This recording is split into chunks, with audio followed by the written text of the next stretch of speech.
PM Awas Yojana. The outlay for PM Awas Yojana is being enhanced by 66% to over 79,000 crores. Bharat Shared Repository of Inscriptions will be set up in a digital epigraphy museum with digitization of 1 lakh ancient inscriptions in the first stage.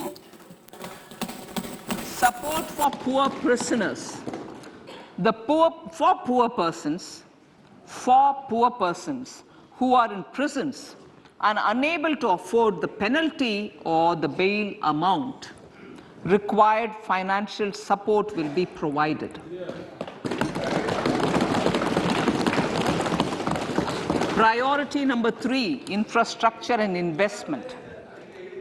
Investments in infrastructure and productive capacity have a large multiplier impact on growth and employment. After the subdued period of the pandemic, private investments are growing again. The budget takes the lead once again to ramp up the virtuous cycle of investment and job creation. Honorable Speaker, sir, the capital investment outlay is being increased steeply for the 3rd year in a row by 33% to 10 lakh crores, which would be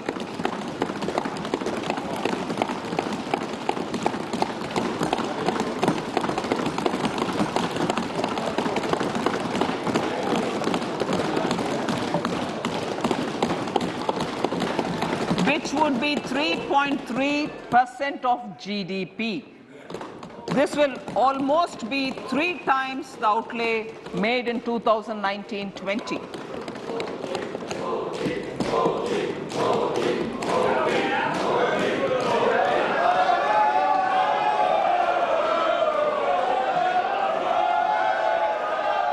This substantial increase in recent years is central to the government's efforts to enhance growth potential and job creation, crowd in private investments, and provide a cushion against global headwinds.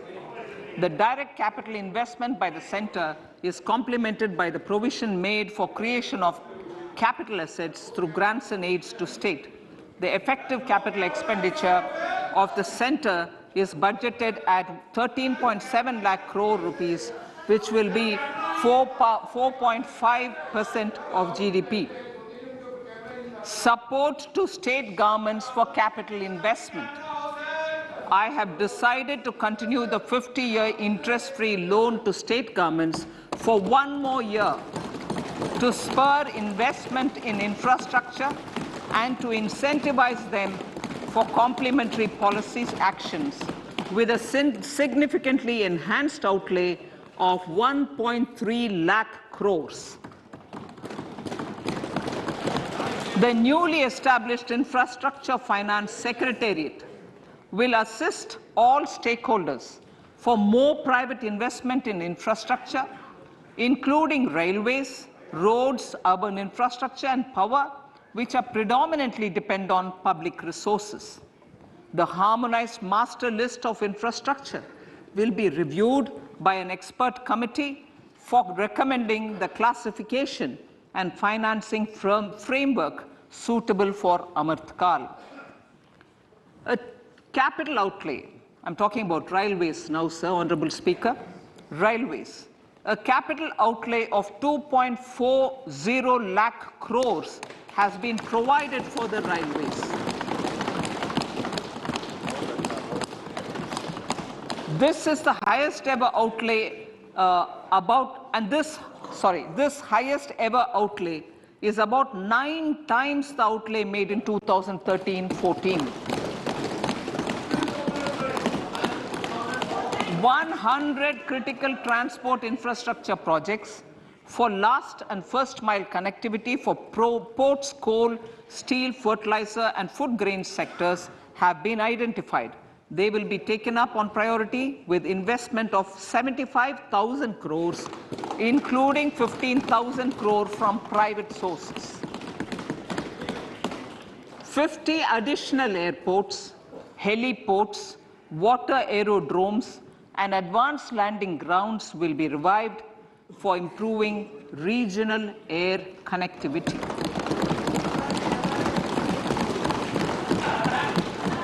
Sustainable cities for tomorrow.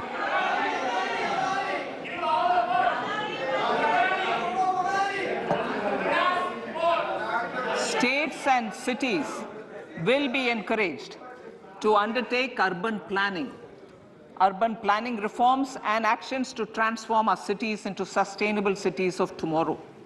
This means efficient use of land resources, adequate resources for urban infrastructure, transit-oriented development, enhanced availability and affordability of urban land and opportunities for all.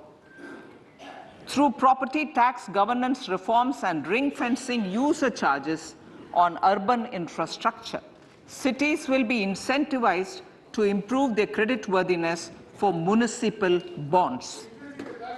Like the RIDF, an urban infrastructure development fund will be established through use of priority sector lending shortfall. This will be managed by the National Housing Bank and will be used by public agencies to create urban infrastructure in Tier 2 and Tier 3 cities. States will be encouraged to leverage resources from the grants of the 15th Finance Commission as well as existing schemes to adopt appropriate user charges while accessing the UIDF. We expect to make available 10,000 crore rupees per annum for this purpose. All cities and towns will be enabled for 100% mechanical desludging of septic tanks and sewers to transition from manhole to machine hole mode.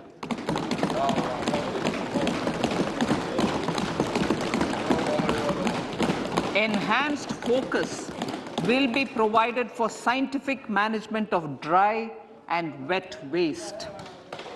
Honorable Speaker, sir, our Prime Minister had said, good governance is the key to a nation's progress.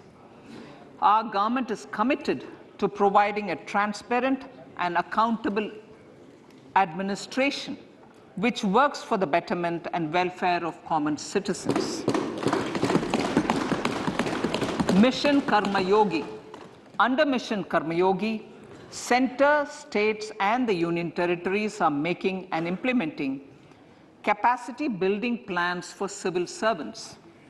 The government has also launched an integrated online training platform, I Got Karma Yogi, to provide continuous learning opportunities for lakhs of government employees to upgrade their skills and facilitate people-centric approach. Sir, for enhancing ease of doing business, more than 39,000 compliances have been reduced and more than 3,400 legal provisions have been decriminalized. For furthering the trust-based governance, we have introduced the Jan Vishwas Bill to amend 42 central acts. This budget proposes a series of measures to unleash the potential of our economy. Centers of Excellence for Artificial Intelligence. For realizing the vision of Make AI in India and Make AI Work for India, 3 centers of excellence for artificial intelligence will be set up in top educational institutions. Leading industry players will partner in conducting interdisciplinary research, develop cutting-edge applications, and scalable problem solutions in the areas of agriculture, health, and sustainable cities. This will galvanize an effective AI ecosystem and nurture quality human resources in the field. National Data Governance Policy to unleash innovation and research by startups and academia. A national data governance policy will be brought out. This will enable access to anonymized data. The KYC process will be simplified, adopting a risk-based instead of one-size-fits-all approach. The financial sector regulators will also be encouraged to have a KYC system fully amenable to meet the needs of digital India. One-stop solution for identity and address updating. A one-stop solution for reconciliation and updating of identity and address of individuals maintained by various government agencies, regulators, and regulated entities will be established using DigiLocker service and Aadhaar as foundational identity. Speaker, sir, common business identifier for the business establishments required to have a permanent account number. The PAN will be used as the common identifier for all digital systems of specified government agencies. This will bring ease of doing business, and it will be facilitated through a legal mandate. For obviating the need for separate submission of same information to different government agencies, a system of unified filing process will be set up.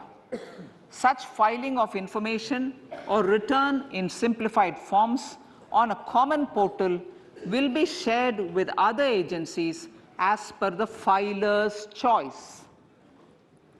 Vivad se Vishwas 1, relief for MSMEs. In cases of failure by MSMEs to execute contracts during the COVID period, 95% of the forfeited amount relating to the bid or performance security will be returned to them by government and government undertakings. This will provide relief to the MSMEs. Vivad se Vishwas 2, settling contractual disputes. To settle contractual disputes of government and government undertakings, wherein arbitral award is under challenge in a court, a voluntary settlement scheme with standardized terms will be introduced. This will be done by offering graded settlement terms depending on pendency level of the dispute. The state support mission of Niti Aayog will be continued for 3 years for our collective efforts towards national priorities. Result-based financing. To better allocate scarce resources for competing development needs, the financing of select schemes will be changed on a pilot basis from input-based to result-based. E-courts. For efficient administration of justice, Phase 3 of the e-courts project will be launched with an outlay of 7,000 crores. Fintech services in India have been facilitated by our digital public infrastructure, including Aadhaar, PM Jan Dhan Yojana, Video, KYC, India Stack, and UPI. To enable more fintech innovative services, the scope of documents available in DigiLocker for individuals will be expanded.